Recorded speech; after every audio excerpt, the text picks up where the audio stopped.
মূল্যস্ফীতি নিয়ন্ত্রণকে ১ নম্বর গুরুত্ব দিয়ে ২০২৫-২৬ অর্থ বছরের বাজেট ঘোষণা করতে যাচ্ছে অন্তর্বর্তী সরকার। সম্ভাব্য আকার হতে পারে ৭,৯০,০০০ কোটি টাকা। সংকোচনমূলক বাজেটে স্বাস্থ্য, শিক্ষা, তথ্য প্রযুক্তি সহ সামাজিক নিরাপত্তা খাতে বরাদ্দ বেশি থাকবে। মূল্যস্ফীতি নিয়ন্ত্রণে এডিপির আকার ছোট রাখা, কৃষিতে ভর্তুকি অব্যাহত রাখা এবং ডলারকে শক্তিশালী করার পরামর্শ দিয়েছেন অর্থনীতিবিদরা। আরও জানাচ্ছেন তৌহিদুর রহমান।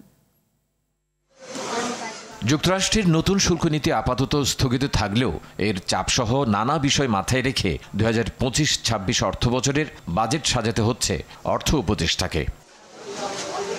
পতিত আওয়ামী সরকারের রেখে যাওয়া উচ্চ মূল্যস্ফীতি নিয়ন্ত্রণেই বড় চ্যালেঞ্জ সামনে। বাজেটের সম্ভাব্য আকার হতে পারে ৭,৯০,০০০ কোটি টাকা।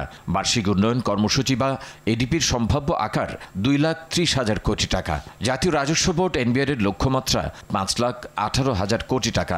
জিডিপি প্রবৃদ্ধি ধরা হতে পারে ৫.৫%। আর মূল্যস্ফীতিকে ৬.৫% আটকে রাখার পরিকল্পনা নেওয়া হয়েছে।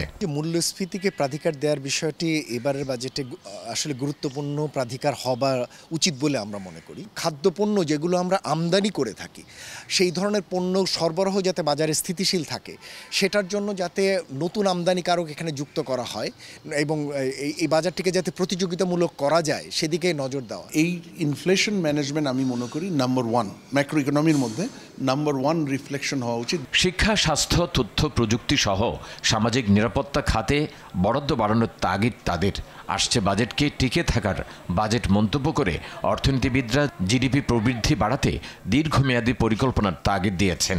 গ্যাসের সংকটে ইন্ডাস্ট্রিয়াল আউটপুট ক্ষতিগ্রস্ত হচ্ছে, বিশেষ করে টেক্সটাইল, সিমেন্ট, সিরামিক। বিনিয়োগ, এক্সপোর্ট এবং এমপ্লয়মেন্ট, তার জন্য যে লং টার্ম প্রোগ্রাম, সেটার ধারাটা এখন থেকেই চালু করা। এডিপির আকারও যাতে ছোট থাকে, সীমিত থাকে এবং সেটা যাতে কোনোভাবেই প্রয়োজনীয় ব্যয়ের অতিরিক্ত না হয়, সেই জায়গাটিতেও নজর দেওয়া দরকার। উন্নয়নশীল দেশের কাতারে যাওয়া আর ভৌগোলিক নানা কারণে এবারের বাজেট গুরুত্বপূর্ণ বলেও জানান তারা।